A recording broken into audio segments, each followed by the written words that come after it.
Class 12 CBSE physics paper में 20 number से ज़्यादा ही न्यूमेरिकल्स पूछता है। 20 से ज़्यादा 21, 22, 23 तो यू कैनॉट इग्नोर न्यूमेरिकल्स। और जो न्यूमेरिकल्स होता है जो पूछा जाता है वो बहुत उसमें डेप्थ का ज़रूरत नहीं पड़ता है, डायरेक्ट फार्मूला पे तो वैरायटी पे लेकिन जोर देता है। वैरायटी मतलब वो फार्मूला जो आप ओवरलुक कर सकते हैं। तो सीबीएसई को शायद यही चाहता है कि आप लोग कोई भी फार्मूला ओवरलुक ना करें और उस फार्मूला को कैसे आप हैंडल करेंगे उसके वो एक उसका भी एक टेस्ट हो जाएगा आपका बोर्ड का पेपर में। तो हम लोग जितने भी न्यूमेरिकल्स है वो सारे न्यूमेरिकल्स हम लोग एक एक चैप्टर वाइज अब करेंगे सो दैट, और सारे फार्मूला को हम लोग कोशिश करेंगे कि सारे फार्मूला इंक्लूड हो जाए और आपको परीक्षा में कोई परेशानी ना हो। A copper wire has cross sectional area 1 millimeter square. Current is given 3 ampere. Free electron density 8.5 into 10 to the power 8. Find drift velocity. So क्या क्या दिया हुआ है? Copper wire cross sectional area 1 millimetre, तो ए 1 मिलीमीटर स्क्वायर, तो millimetre square में काम नहीं होगा। 10 to the power minus 3 millimetre is equal to 1 metre. तो यहां पर 10 to the power minus 3 का स्क्वायर हो जाएगा, मीटर स्क्वायर में इसको चेंज करना पड़ेगा। सो 10 to the power minus 3 का होल स्क्वायर हो जाएगा, this much metre square. So it can be written as 10 to the power minus 6 metre square. ये आपका एरिया हो गया।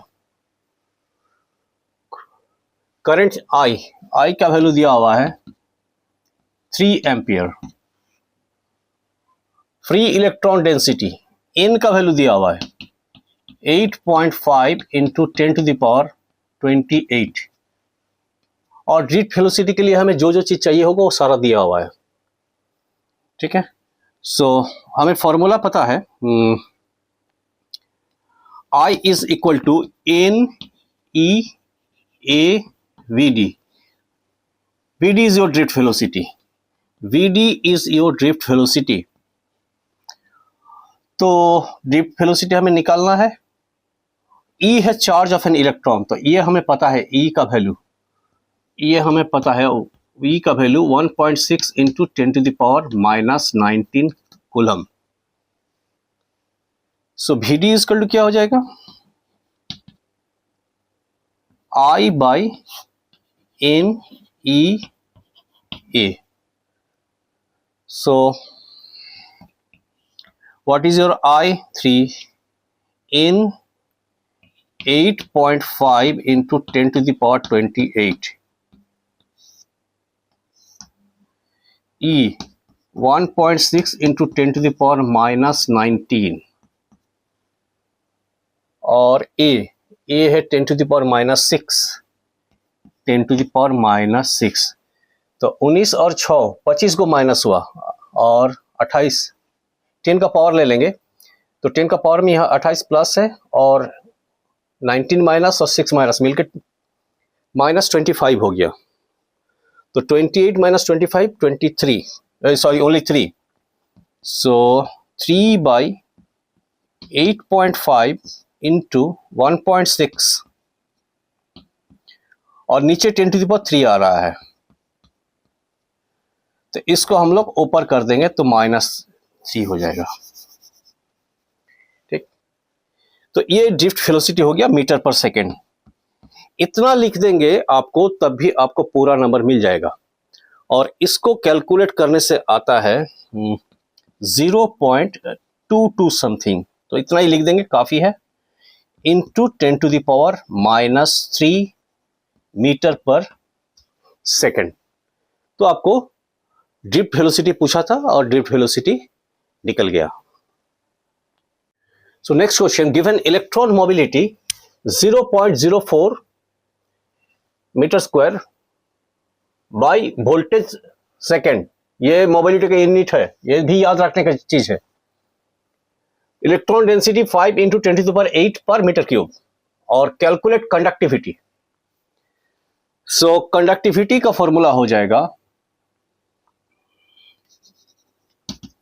कंडक्टिविटी को हम लोग सिग्मा से डिनोट करते हैं, mu into E into N. So what is your mu? It is your 0.04, ये दिया हुआ है। ई 1.6 इंटू 10⁻⁻19, ये charge of an electron. What is E? E charge of an electron. And N का वैल्यू दिया हुआ है 5 इंटू 10⁸8। सो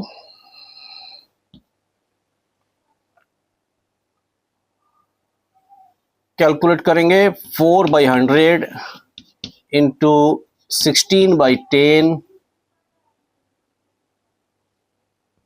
इंटू 5 इंटू 16/10, और 10 का पावर सब एक साथ लिख देते हैं, 10⁻⁻19 और 10⁻5 इंटू 10⁻28 है, ये 28 है। सो कितना हो गया? यहाँ कर देते हैं 5 2 जा 10 और 2 2 जा 4, तो 16 2 जा 32 आ गया यहाँ पर। और इधर आ गया 10⁻⁻19, और ये 100 ऊपर जाएगा तो माइनस हो जाएगा, 21 हो जाएगा। 10⁻⁻21 और तो 10⁻7 आ जाएगा। 10 का पावर कैलकुलेट करने से हमें आ रहा है 10⁻⁻7, और इसका यूनिट होता है सीमेन, SIEM इन सीमेन पर मीटर। तो कंडक्टिविटी आपका निकल गया 32 इंटू 10⁻⁷ सीमेन पर मीटर। तो ध्यान देने वाली बात क्या है कि ये यूनिट आपको यहाँ पर एक बार रिवाइज हो गया, और इलेक्ट्रॉन मोबिलिटी का यूनिट यहाँ पर भी ये, इसको ध्यान दीजिएगा, इसको भी आप रिवाइज कर लीजिए एक बार। इलेक्ट्रॉन मोबिलिटी इसको म्यू से डिनोट करते हैं। तो आपका कंडक्टिविटी जो पूछा था वो निकल गया। A bulb rated at 60 watt, इसका रेटिंग दिया हुआ है 60 watt 220 volt, is connected to a 110 volt supply, calculate the power consumed. तो एक बल्ब है,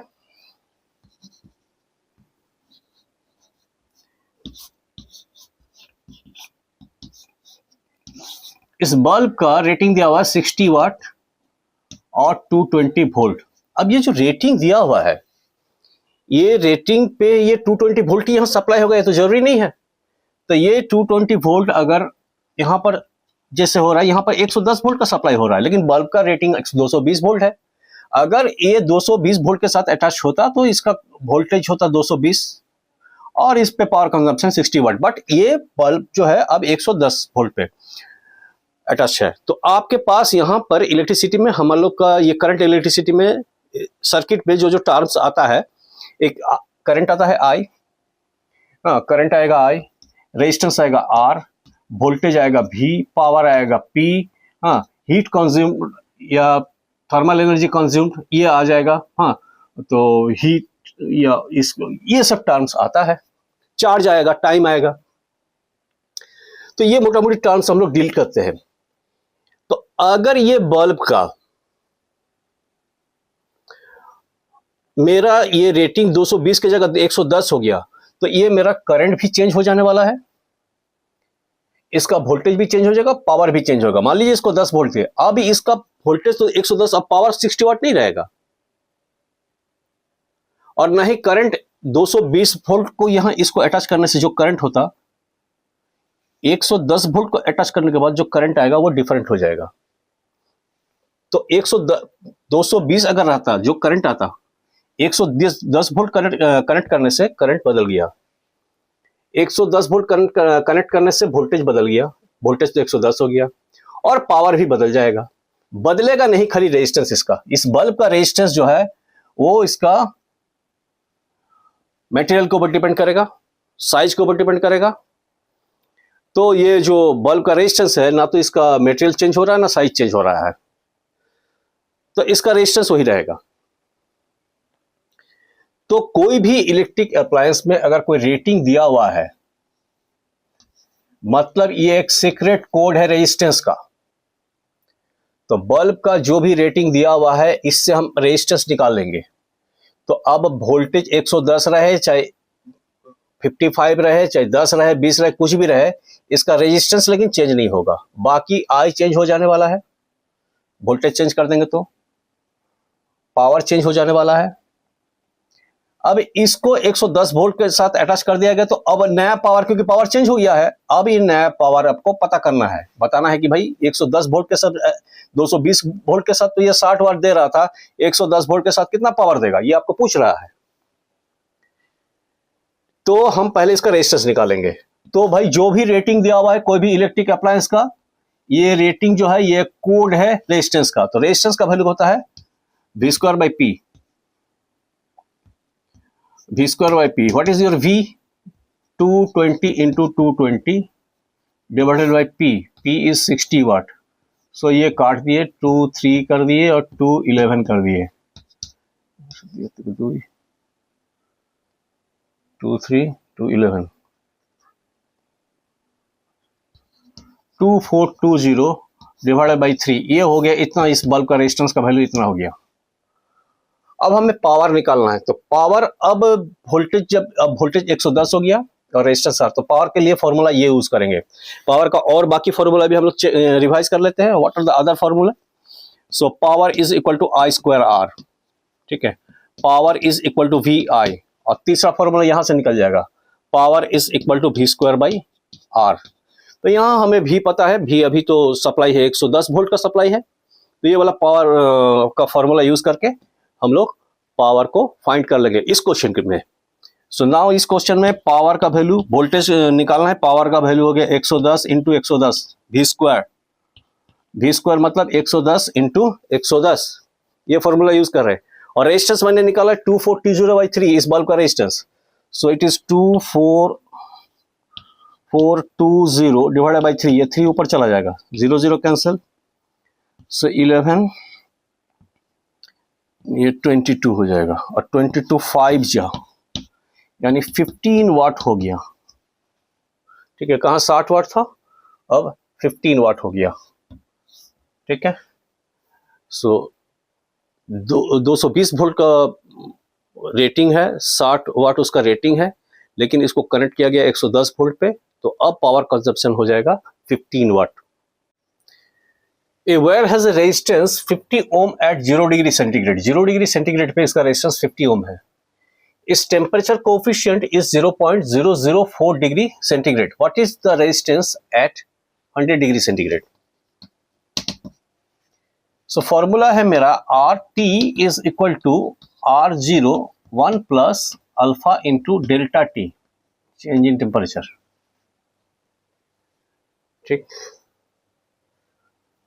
सो RT हमें R100 पे पता करना है, 100 डिग्री सेंटीग्रेड पे हमको रेजिस्टेंस इसी को पता करना है, और 0 डिग्री सेंटीग्रेड के इसका रेजिस्टेंस दिया हुआ है 50 ओम। सो 50 और 1 प्लस अल्फा, ये टेम्परेचर कोफिशिएंट को ही अल्फा बोलते हैं हम लोग, तो alpha is equal to 0.004 into change in temperature. 0 degree से 100 डिग्री हो गया, तो चेंज इन टेम्परेचर आपका हो गया 100, सो इतना ओम।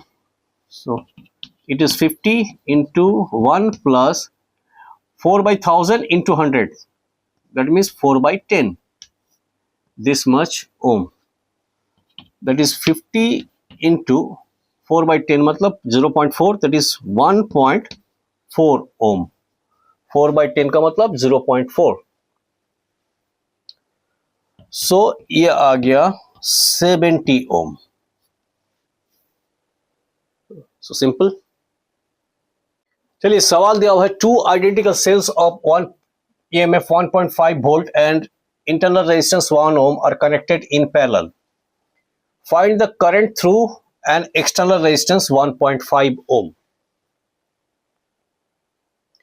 ओके, तो हम लोग एक आसान ट्रेडिशनल तरीका से करेंगे और एक थोड़ा सा कन्विंसिंग वे में करेंगे, तो वो हो सकता है कि थोड़ा सा कॉम्प्लेक्स लगे, लेकिन वो एक्चुअल मेथड होगा। तो यहां अगर आइडेंटिकल ईएमएफ है, तो हम इस सर्किट का ईएमएफ मान सकते हैं 1.45 वोल्ट। तो बहुत आसान सवाल है, जो कि सभी बच्चे पूछेगा तो इसी तरह से करेगा, लेकिन कुछ बच्चे को डाउट हो सकता है, तो उसको हम लोग ये करेंगे। जो बच्चे डिटेल्स में इसको स्टडी करना चाहते हैं, नेक्स्ट मेथड भी हम लोग बता देंगे। कि कैसा किरचॉफ्स लॉ यूज करके हम लोग करेंगे इसको। तो खैर फिलहाल आपका सर्किट का वोल्टेज चूंकि पैरेलल में है और बराबर है तो आपका वोल्टेज ये है ना, और रेजिस्टेंस निकालेंगे, ये दोनों पैरेलल में है, 1 और 1 इक्वल रेजिस्टेंसेस इन पैरेलल, तो इन दोनों का हो जाएगा हाफ। कैसे? A B by A plus B होता है पैरेलल में, दो पैरेलल में क्या होता है A B by A plus B.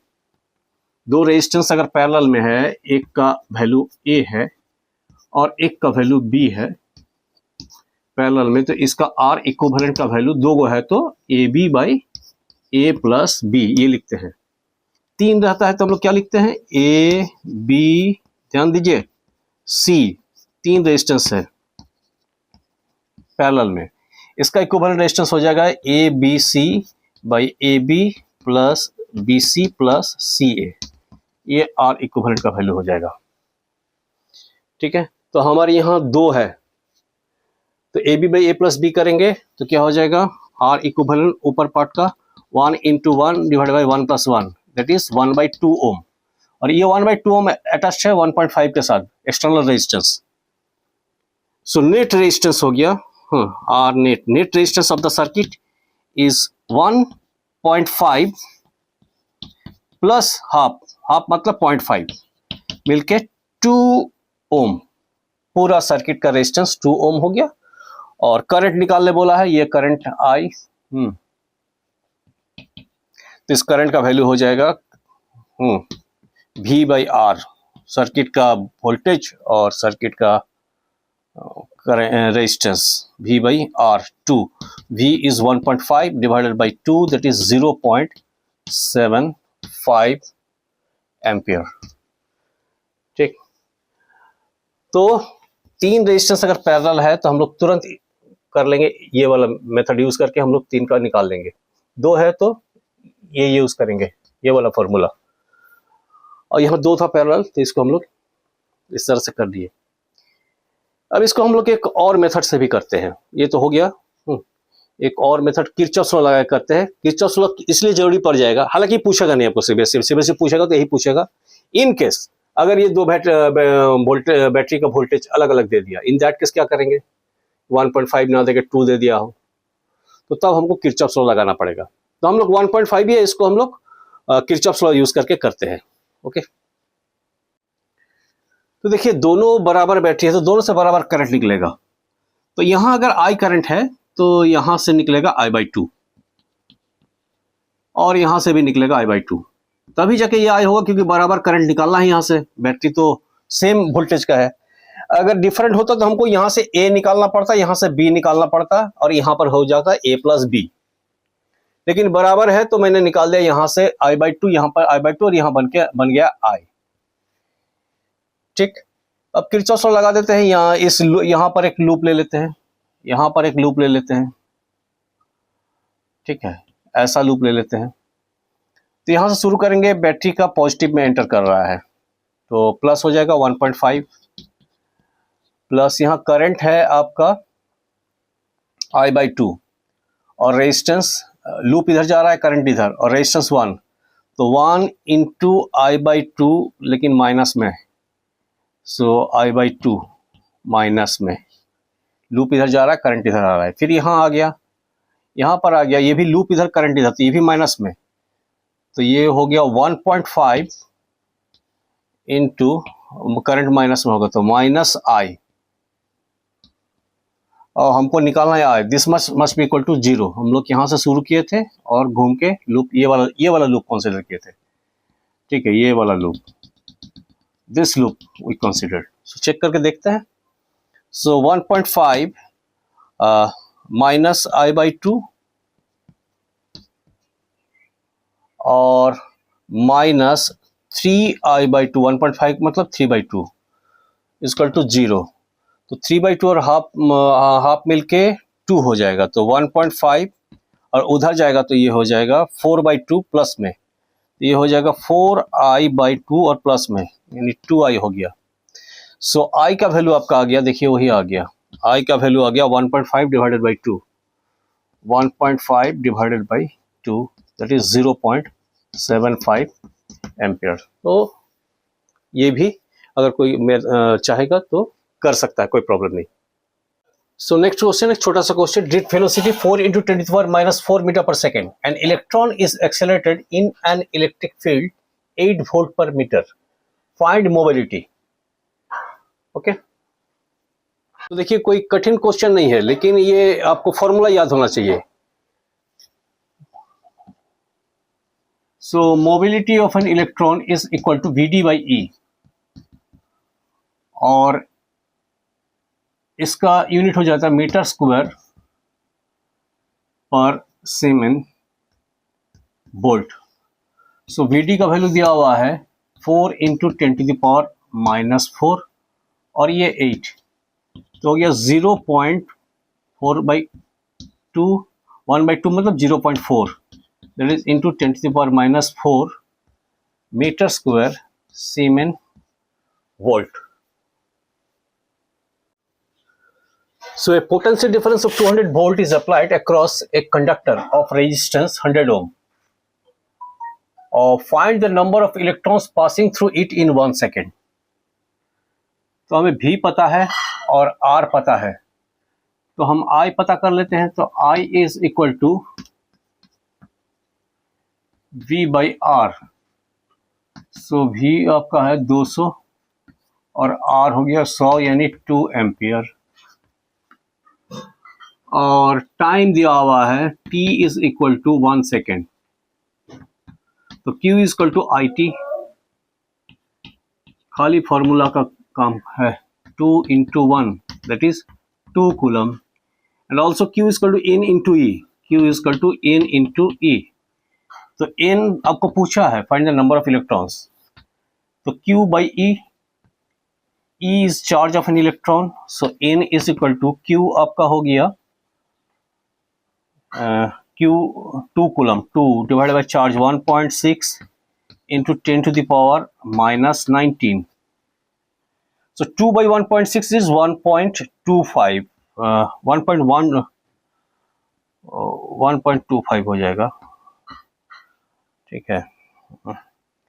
20/16 that is 4 × 16, 455, हाँ 1.25 into 10⁻19, 10⁻19 number of electrons will pass. This much electron will pass through 100 ohm resistance in 1 second. एक क्वेश्चन है, current in a current 0.8 ampere flows in a conductor of 40 ohm for 1 minute, find heat produce. ये 2023 में पूछा था। सो इसका solution आई तुम्हारा दिया हुआ है क्या? हाँ दिया हुआ है, आई सब तो दिया ही हुआ है। I equal to 0.8 ampere, time 1 minute, time 1 minute, minute में काम नहीं होगा 60 सेकेंड, और आर दिया हुआ है 40 ओम। सो हीट प्रोड्यूस पूछा है, तो I square R T, so simple 0.8 का whole square into R 40 time 60, इतना जूल, ठीक है। 64 1536 करीब आएगा, ओके। एक ऐसा अरेंजमेंट है, एक रेजिस्टेंस यहाँ पर है 2 ओम, एक 3 ओम रेजिस्टेंस है, यहाँ पर एक 4 ओम रेजिस्टेंस है। यहाँ का वोल्टेज है 24 वोल्ट, यहाँ का 8 वोल्ट और यहाँ का 12 वोल्ट। आपको ये यहाँ का करंट पता करना है। तो यहाँ का करंट पता करने के लिए हमें यहाँ का वोल्टेज भी मान लेते हैं। तो करंट इधर से इधर जा रहा है, फिर इधर से इधर जाएगा, तो ये है, तो मान लेते यहाँ पर करंट आपका B चला गया, तो इस साइड में आपका A माइनस B करंट हो जाएगा, क्योंकि A करंट यहाँ पर आया और वो बट गया, और बट गया तो इधर A माइनस B, इधर B, A/2 हिस्से में, ओके। तो 3 अननोन यहाँ पर है, एक भी हमारे पास अननोन है, एक ए अननोन है और एक बी अननोन है। तो हमें 3 लीनियर इक्वेशन चाहिए इस 3 अननोन को पता करने के लिए, ठीक। और यहां से इधर करंट जा रहा है तो इसका वोल्टेज ज्यादा होगा, इसका वोल्टेज कम होगा। सो पहला इक्वेशन मेरा बन गया 24 वोल्ट 24 माइनस V, ये potential difference is equal to I into R 2 into A, पहला इक्वेशन। दूसरा इक्वेशन यहाँ भी ज्यादा होगा, 8 कम होगा क्योंकि करंट इधर से इधर जा रहा है। तो यहाँ पर इक्वेशन बन जाएगा V minus 8 is equal to 3B। और तीसरा इक्वेशन बन जाएगा यहाँ पर इसके लिए V minus 12 is equal to 4A minus B I into R. यहाँ I का वैल्यू है A माइनस B। तो भी एलिमिनेट हो जाएगा मेरा, कोई प्रॉब्लम नहीं है। हम ये दो इक्वेशन को ऐड कर देंगे तो यहाँ से भी एलिमिनेट हो जाएगा और ए और बी में इक्वेशन बन जाएगा। ऐड कर देंगे तो 24 माइनस 8 ये हो जाएगा 16, भी कैंसिल हो जाएगा और ये बन जाएगा 2A प्लस 3B। एक इक्वेशन मेरा ये बन गया। यहाँ पर इसको भी इसके साथ इसको ऐड कर देंगे तो भी एलिमिनेट हो जाएगा। तो फिर इसको मैं दोबारा यहाँ लिख देता हूँ 24 minus V is equal to 2A। So add कर देने से V भी कैंसिल, 24 माइनस 12 हो जाएगा और यहाँ हो जाएगा 2A प्लस ये 4 इंटू ए 4A हो जाएगा minus 4 into B minus 4B। तो 12 is equal to 6A minus 4B। इस इक्वेशन को हम लोग 2 से डिवाइड कर देते हैं तो ये हो जाएगा 6 equal to 3A minus 2B। तो मेरा दो लीनियर इक्वेशन बन गया, एक 2A plus 3B equal to 16, ठीक। तो हम इसको B को एलिमिनेट करने के लिए इन दोनों इक्वेशन से B एलिमिनेट करेंगे तो A का वैल्यू जो हमको पूछ रहा है वो पता हो जाएगा।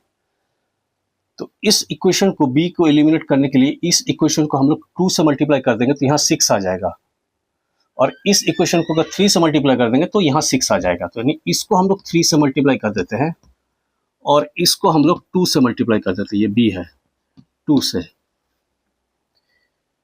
तो हमें 6B मिल जाएगा यहाँ पर भी और यहाँ पर भी, और एक प्लस में मिलेगा एक माइनस में मिलेगा, कैंसिल हो जाएगा। तो इसको 2 से मल्टीप्लाई करेंगे तो कितना आ जाएगा, ये 32। ये इक्वेशन यहाँ पर लाए 32 plus equal to 4A plus 6B, B eliminate करने के लिए, और इसको 3 से मल्टीप्लाई कर देंगे तो ये हो जाएगा 18 is equal to 9A minus 6B। तो देखिए B एलिमिनेट हो गया और हमको A मिल जाएगा, इससे ऐड कर देंगे ये कट जाएगा, ये हो जाएगा 13A इज इक्वल टू 50।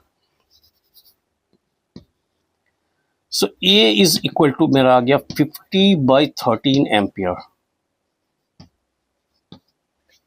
अगर हमें B पता करना होता है तो B के लिए हम लोग A का वैल्यू यहाँ पुट कर देंगे तो हमें B निकल जाएगा। A का वैल्यू चाहे इस इक्वेशन में हम A का वैल्यू पुट कर दें चाहे इस इक्वेशन में, तो B पूछा नहीं है इसीलिए, लेकिन अगर पूछता है तो आप B भी निकाल सकते हैं क्योंकि A जब निकल गया लीनियर इक्वेशन में बैठा दीजिए तो आपको B निकल जाएगा, तो यहाँ का करंट भी निकल जाएगा। और A और B जब दोनों निकल जाएगा तो आप A और B को माइनस कर देंगे तो करंट 4 ओम रेजिस्टेंस के थ्रू कितना जा रहा है करंट वो भी हमें पता चल जाएगा, ठीक। तो इस तरह का अगर सवाल आता है तो हमको अगर यहाँ करंट पता करना है तो यहाँ एक वोल्टेज भी मान लेंगे। और ये एससी वर्मा में भी इस तरह का एक सवाल है, हम बता देते हैं क्वेश्चन नंबर कितना है। So page number 200 question number 34 SC Verma में आप लोग प्रैक्टिस करने के लिए उसको कर सकते हैं, रेफर कर सकते हैं। पेज नंबर 200 और क्वेश्चन नंबर 34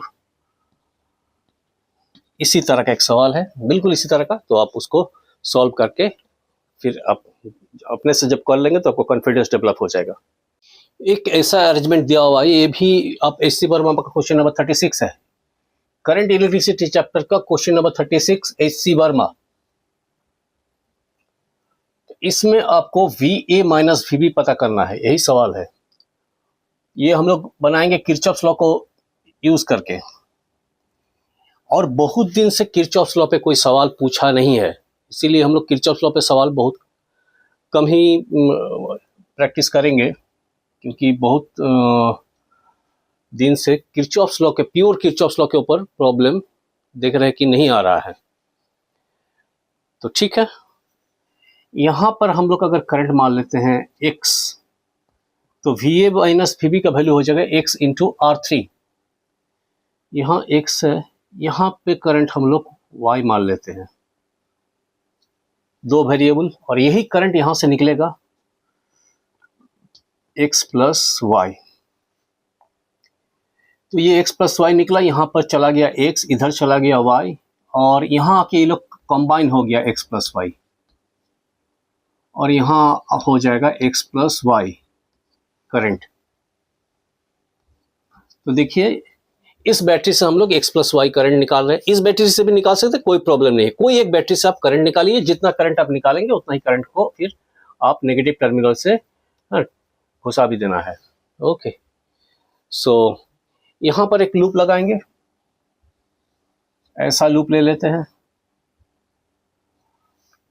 तो यहां पर x into R three, X into R three plus यहाँ पर हो जाएगा लूप इस साइड में और करंट भी इस साइड में, तो ये भी प्लस हो जाएगा, x plus Y into R one, और minus E one equal to zero is equal to E one. ये किरचॉफ्स का लूप रूल के अकॉर्डिंग।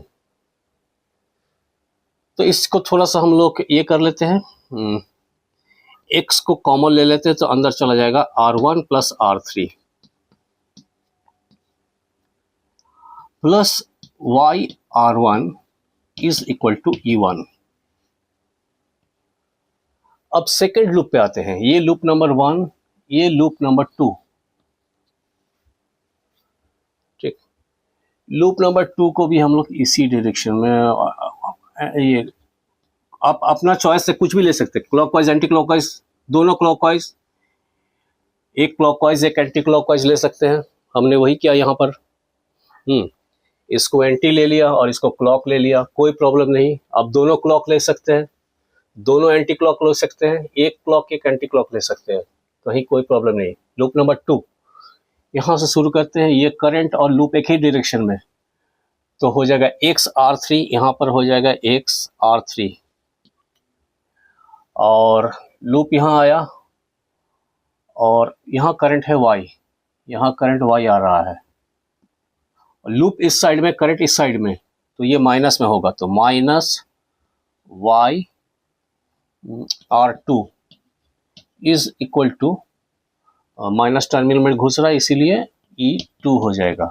लूप को मैंने डिलीबरेटली माइनस टर्मिनल में एंटर कराया, तो इक्वल टू इधर आपको प्लस में आ जाएगा, बैटरी का एमएफ जो है इक्वल टू में।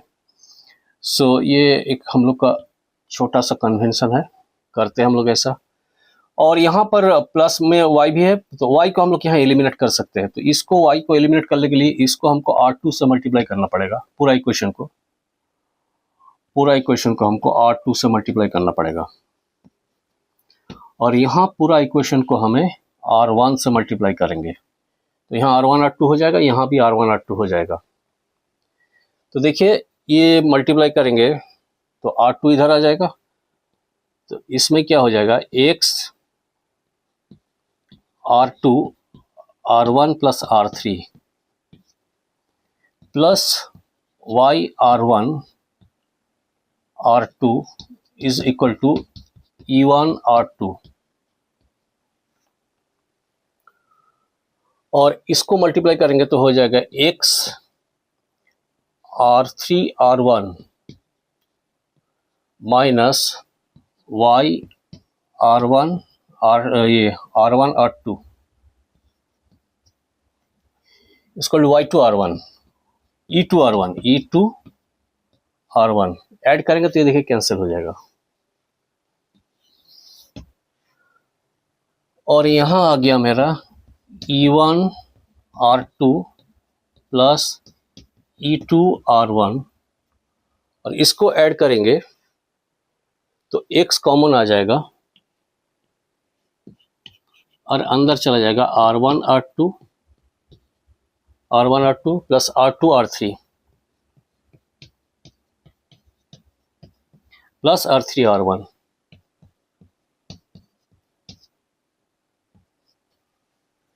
तो आपका x का वैल्यू निकल गया, x is equal to E1R2 plus E2R1 by R1R2 R2R3 R3R1 R1R2 plus R2R3 plus R3R1। लेकिन वोल्टेज डिफरेंस पूछा है तो x का वैल्यू निकल गया, तो VA minus VB equal to हो जाएगा XR3।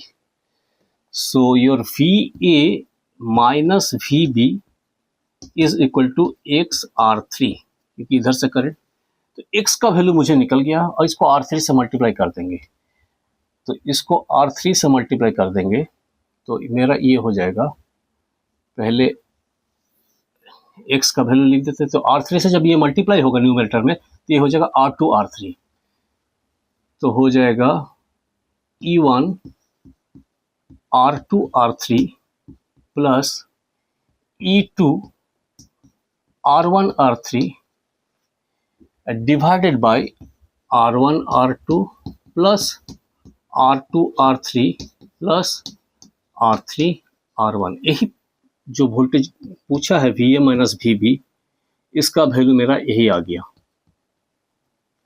बुक का आंसर निकालने के लिए आपको R1 R2 R3 से डिवाइड कर दीजिए टोटल न्यूमरेटर और डिनोमिनेटर को। If you want to achieve the answer of book, यही आपका आंसर हो गया, कोई दिक्कत नहीं है, this much is enough. If you are not satisfied with this answer, you want the answer given in your book, so you need to divide numerator and denominator by R1 R2 R3। तो अगर ऊपर में R1 R2 R3 से divide करेंगे तो ये हो जाएगा E1 by R1, E1 by R1, और इसको करेंगे R1 R2 R3 से डिवाइड करेंगे तो ये हो जाएगा E2 by R2, और डिनोमिनेटर में भी करना है तो R1 R2 R3 से डिवाइड करेंगे तो इसको डिवाइड करेंगे तो हो जाएगा 1 by R3 plus 1 by R1 plus 1 by R2। यही आपका बुक का आंसर है। तो किरचॉफ्स लॉ पे हम लोग, वो तो सवाल का तो कोई लिमिट है नहीं, एक सवाल हम लोग किरचॉफ्स लॉ से भी लगा लिए। एक न्यूमेरिकल इनफाइनाइट अरेंजमेंट का, ये एक रेजिस्टेंस का नेटवर्क है, यहाँ 2R है, ये R है, ये 2R है, ये R है, ये 2R है, ये R है, और ये इनफाइनाइट तक एक्सटेंडेड है। और आपको A और B का बीच इक्विवेलेंट रेजिस्टेंस निकालना है, A और B का बीच। तो इस तरह का प्रॉब्लम में आप एक टर्म को बंद कर दीजिए, तो एक टर्म को बंद कर दीजिएगा, तो चूंकि इनफाइनाइट अरेंजमेंट है तो ये एक टर्म को बंद करने से भी आपको जो इधर का स्ट्रक्चर दिखेगा और ये स्ट्रक्चर में कोई अंतर नहीं होगा। यानी इसके ए और बी का बीच अगर x है तो इसको बंद कर देंगे तो यहां और यहां का बीच भी x ही होगा। एक टर्म इनफाइनाइट सीरीज से निकाल देने से आपको सीरीज के ऊपर कोई इफेक्ट नहीं पड़ता है, क्योंकि यहां से भी तो इनफाइनाइट ही होगा, तो इस पार्ट का भी यहां से यहां तक का बीच भी x ही होगा। तो देखिए ये अगर x है तो ये 2R, इसको हम लोग लिख सकते हैं ये R, और इस पार्ट के लिए भी ये x ही होगा, इस पार्ट का भी, इस पार्ट के लिए अगर x है तो इसको बंद करने से उधर के लिए भी x ही होगा, तो उधर के लिए भी हमने x लिख दिया। एक पार्ट को बंद करने से भी इधर x है, तो देखिए इस पार्ट के लिए हमने x लिख दिया, और a और b का बीच x है ये, और a और b का बीच मैंने माना है x, और इसी x का वैल्यू हमें निकालना है। a और b का बीच भी हमने x मान दिया है, और x का वैल्यू हमें निकालना है। तो दो रेजिस्टेंस अगर पैरेलल में होता है तो उसका इक्विवेलेंट रेजिस्टेंस का वैल्यू होता है AB by A plus B। दो रेजिस्टेंस पैरेलल में, एक A दूसरा B, तो उसका फॉर्मूला हो गया AB plus A plus B। तो इस पार्ट के लिए क्या हो जाएगा, ये तो 2R हो गया, और इस पार्ट को हम लोग रिप्लेस कर सकते हैं RX by R plus X से। और ये जो रेजिस्टेंस है, इसका रेजिस्टेंस, ये दोनों रेजिस्टेंस सीरीज में है, और इसका जो वैल्यू आएगा इक्विवेलेंट रेजिस्टेंस, इसका वैल्यू आएगा X।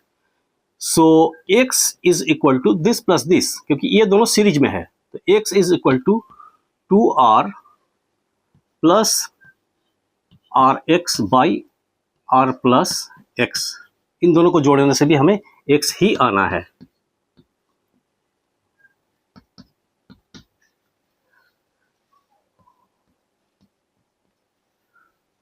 तो अब देखते हैं x इज इक्वल टू, यहां पर अगर एलसीएम लेंगे तो ये हो जाएगा r प्लस एक्स, और ये 2r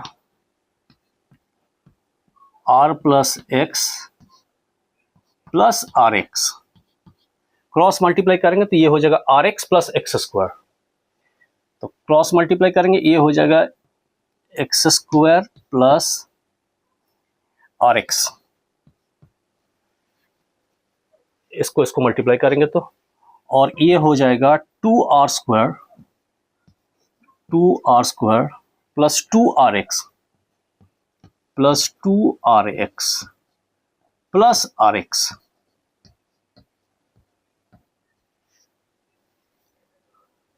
इधर भी rx है इक्वल टू का, उधर भी rx है, दोनों प्लस में है, तो इसको हम लोग कैंसिल कर सकते हैं और उधर से इधर लेके आते हैं। तो मेरा हो गया एक्स स्क्वायर माइनस 2rx ये क्वाड्रेटिक इक्वेशन, और माइनस 2r स्क्वायर ये क्वाड्रेटिक इक्वेशन है।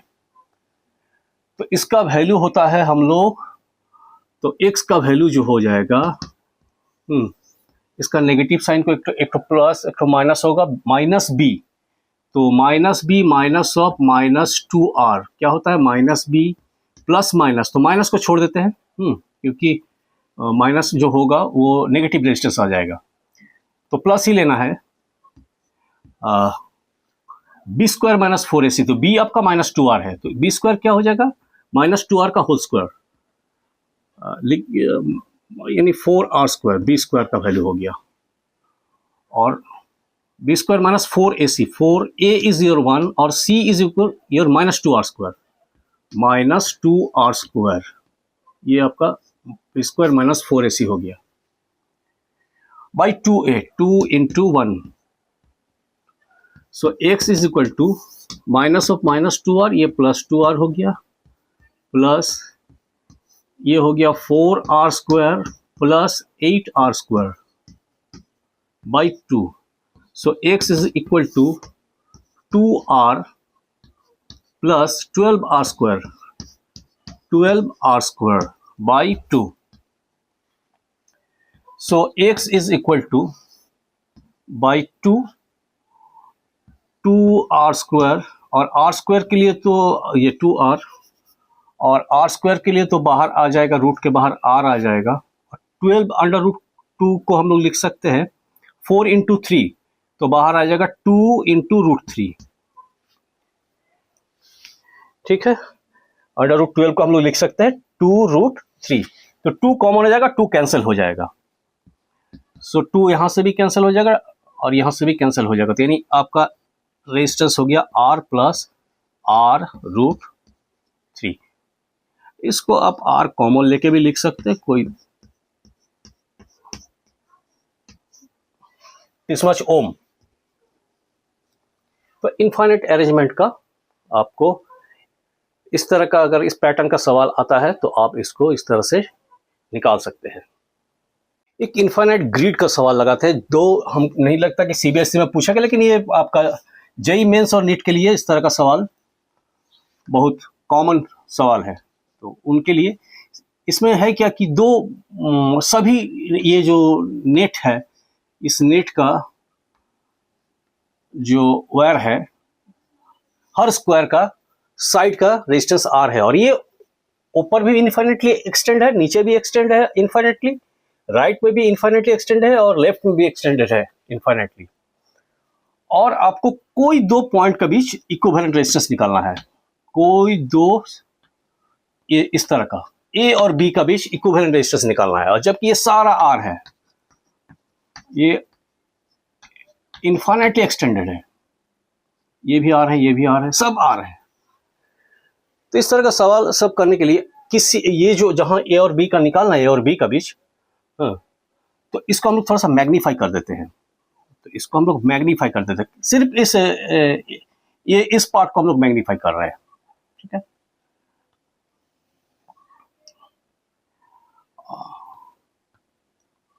ये ए बी है, ये आपका ए है, ये आपका बी है, और चारों तरफ ये आर है। इसको थोड़ा सा मैग्नीफाई कर दिए, और इसको हम लोग थोड़ा सा हम लोग रफ कर लेते हैं।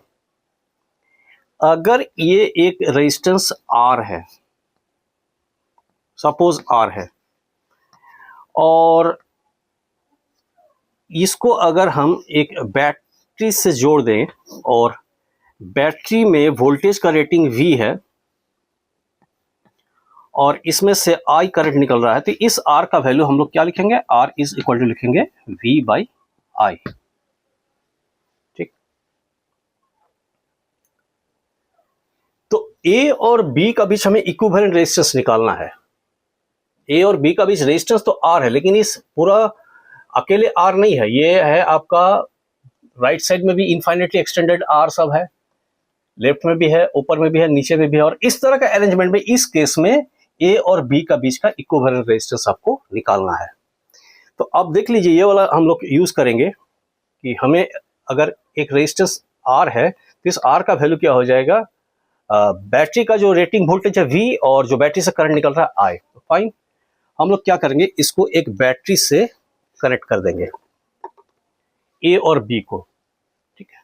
तो A और B को हम लोग एक बैटरी से कनेक्ट कर दे रहे हैं।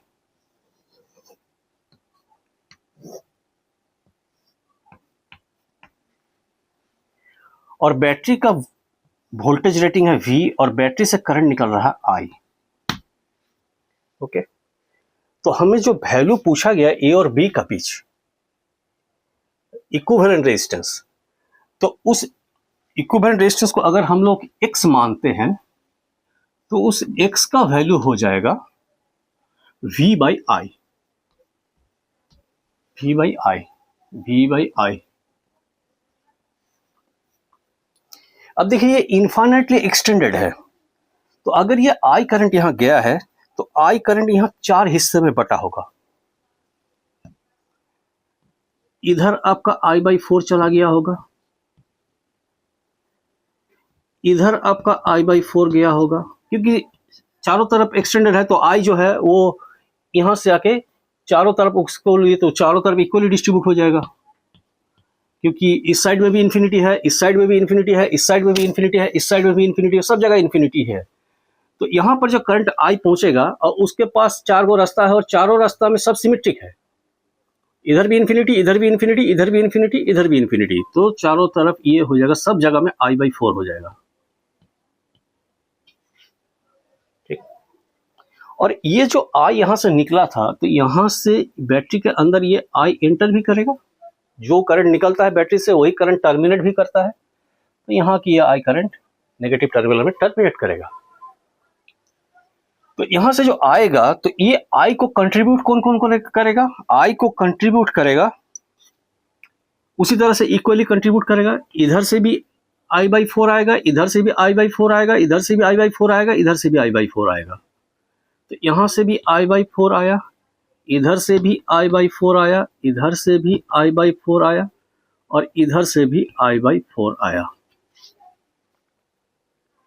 तो जो V और A और B का भी जो पोटेंशियल है, यहाँ पर जो रेजिस्टेंस है, ये रेजिस्टेंस तो दिया हुआ है मेरा R, ये रेजिस्टेंस कितना दिया हुआ है, ये R दिया हुआ है।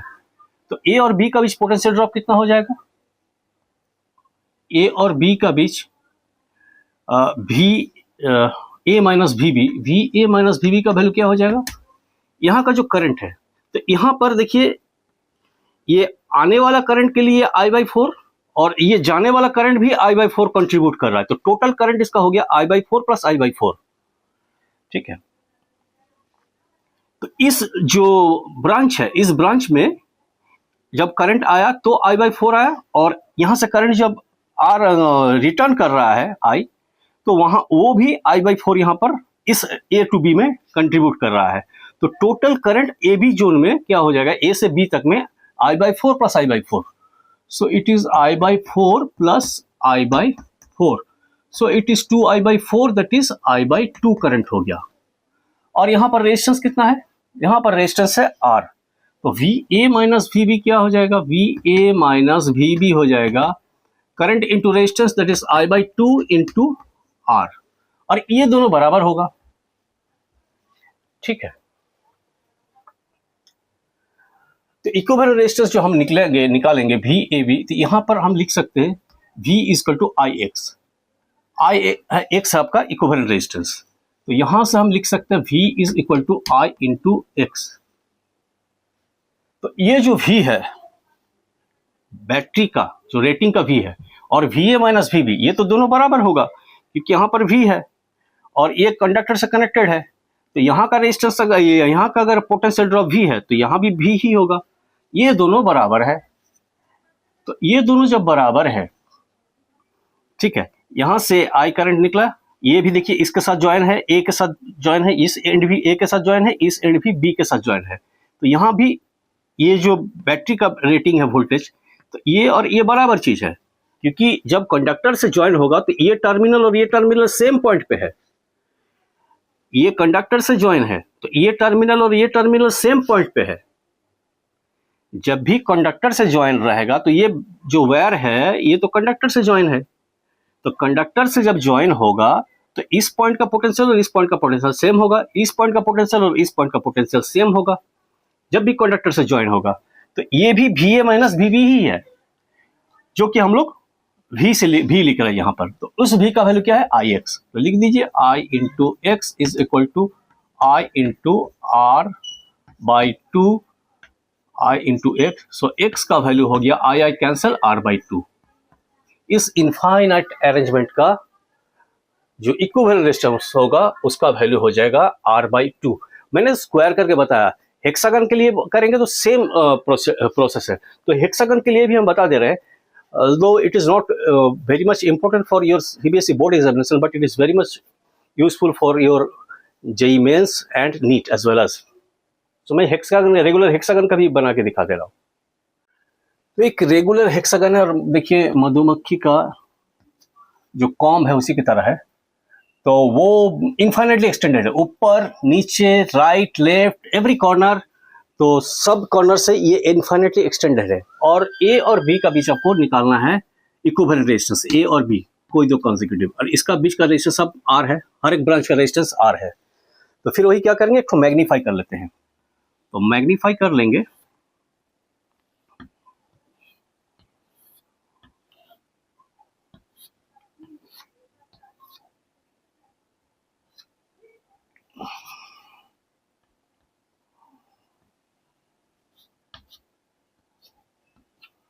A और B, और इनफाइनाइटली एक्सटेंडेड है, तो A और B को हम लोग ज्वाइन कर लेते हैं बैटरी से। सो बैटरी से करंट निकला I, और I निकला तो यहां से तीन हिस्से में बट गया, ये I/3 हो जाएगा, इधर भी I/3 हो जाएगा, और इधर भी I/3 हो जाएगा। और जब ये करंट रिटर्न आएगा तो यहां से भी ये करंट इसको देगा I/3, यहां भी यहां से भी आएगा करंट I/3, यहां से भी आएगा I/3 और यहां से भी आएगा I/3, यहां से भी I/3 आएगा, यहां से भी I/3 आएगा, यहां से भी आएगा I/3। ओके, और VA और VB का बीच यहां बैटरी का पोटेंशियल का रेटिंग है V। तो अगर A और B का बीच इक्विवेलेंट रेजिस्टेंस X है तो फिर वही X is equal to V/I, so V is equal to Ix, V is equal to I into X। और ये जो V है ये पॉजिटिव पॉइंट और ये A पॉइंट, ये both are the same point, क्योंकि ये कंडक्टर से ज्वाइन किया हुआ है। कभी कंडक्टर से ज्वाइन है मतलब ये और ये सेम पोटेंशियल पे है, B और ये नेगेटिव टर्मिनल सेम पोटेंशियल पे है क्योंकि ये कंडक्टर से ज्वाइन है। तो ये जो V है इसको हम लोग लिख सकते हैं VA minus VB, VA minus VB। और इस पे करंट कितना है I/3 प्लस I/3 यानी 2I/3, करंट है 2I/3, करंट इतना है। और यहाँ का रेजिस्टेंस कितना है, रेजिस्टेंस यहाँ का दिया हुआ है R, तो this is equal to R। और ये वोल्टेज दोनों बराबर है, और लिख देंगे तो I into X is equal to 2I/3 into R, I cancel, so X is equal to 2R divided by 3, X is equal to 2R divided by 3। तो इस केस में आपका इक्विवेलेंट रेजिस्टेंस अगर हेक्सागोनल है, रेगुलर हेक्सागन है, हर branch का resistance R है और इन्फिनिटली एक्सटेंडेड है तो इसका रेजिस्टेंस का इक्विवेलेंट रेजिस्टेंस का वैल्यू हो जाएगा दो कंसेक्यूटिव पॉइंट का बीच 2R/3। एक न्यूमेरिकल ऑन ड्रिफ्ट वेलोसिटी ये दिया हुआ है क्या, देखिए ये फिगर दिया हुआ है, दोनों का लेंथ बराबर है, दोनों वायर का रेजिस्टिविटी बराबर है, that means they are made up of same material. और ये दिया हुआ है एक का एरिया दूसरे के एरिया से डबल है, if this is A then this is 2A, ये दिया हुआ है। और ये दोनों वायर को एक बार सीरीज में कनेक्ट किया गया, एक बार पैरेलली कनेक्ट किया गया, और आपको पता करना है दोनों का ड्रिफ्ट वेलोसिटीज का रेशियो। इसका ड्रिफ्ट वेलोसिटी VD है, इसका ड्रिफ्ट वेलोसिटी VD प्राइम है, और इसको आपको पता करना है रेशियो। दोनों केस में रेशियो पता करना है, once it is joined in series and next time it is joined in parallel। so series वाले कर लेते हैं हम लोग पहले। तो पहले ड्रिफ्ट वेलोसिटी का फॉर्मूला लिखते हैं। तो इसका ड्रिफ्ट वेलोसिटी का वैल्यू हो जाएगा, ड्रिफ्ट वेलोसिटी का वैल्यू होता है NEAVD, I is equal to NEAVD, NEAVD। so your VD is I by NEA, ठीक। और सीरीज में इसके लिए भी I होगा और यहां पर भी I होगा क्योंकि करंट कांस्टेंट रहता है सीरीज में। तो जो ड्रिफ्ट वेलोसिटी का रेशियो होगा, ठीक है, इसमें और इसमें, इसका ड्रिफ्ट वेलोसिटी VD है और इसका ड्रिफ्ट वेलोसिटी VD प्राइम है। तो इस फॉर्मूला से हम लोग लिख सकते हैं VD by VD prime is equal to, VD के लिए क्या लिखेंगे I by NEA, I divided by, और VD प्राइम लिए I तो कांस्टेंट होगा, दोनों के लिए I ही होगा, और NEA प्राइम हो जाएगा VD prime. So VD by VD prime, VD by VD prime, simple सवाल है, देखिए I कैंसिल हो जाएगा, NE कैंसिल हो जाएगा A प्राइम बाई A, और A prime is equal to your 2A। So एक इंपॉर्टेंट क्वेश्चन है लेकिन सिंपल है, A कैंसिल, सो रेशियो क्या हो गया, रिकॉर्ड रेशियो हो गया 2:1, ठीक। सीरीज में पैरेलली देखते हैं, पैरेलली ये आपका VD है और इसका है VD प्राइम। अब लेकिन इस पे I कांस्टेंट नहीं होगा, इसमें V कांस्टेंट होगा। ओके, तो ठीक है, कर लेते हैं हम लोग। पैरेलल में voltage constant, potential drop constant रहता है। तो देखते हैं क्या होता है। VD बाई VD प्राइम, वही फॉर्मूला लिख देंगे, I बाई NEA। सो यहाँ पर I1 लिखना पड़ेगा, इधर I1 है, करंट अलग अलग होगा, I1, और इधर करंट हो जाएगा I2, I बाई NEA, और यहाँ पर हो जाएगा I2, करंट बदल जाएगा यहाँ पर, सीरीज में तो करंट सेम था, ये A प्राइम हो जाएगा। ठीक, so VD by VD prime is equal to NE cancel हो जाएगा, तो यानी I1 बाई I2 और A prime into A prime by A। So A prime तो 2A हो गया, तो हम लोग इसको लिख सकते हैं VD by VD prime is equal to I1 by I2 into 2A by A again cancel हो गया, तो यहाँ पर हम लोग करेंगे। So VD by VD prime is equal to I1 by I2 into 2 by A, और VD by VD prime is equal to V by R1 लिख सकते हैं। इसको क्या लिखेंगे, V बाई R1, और ये हो जाएगा V by R2 equal to 2A cancel हो गया, ये तो कैंसिल हो गया, इंटू 2, और V भी कैंसिल हो गया। So VD by VD prime is equal to R2 चला जाएगा ऊपर, R2 बाई R1 इंटू 2। अब R is equal to rho L by A। So हम लोग थोड़ा सा स्पेस लेके इधर कर लेते हैं, इसको वाइप करते हैं, इस जगह को थोड़ा सा स्पेस बना लेते हैं।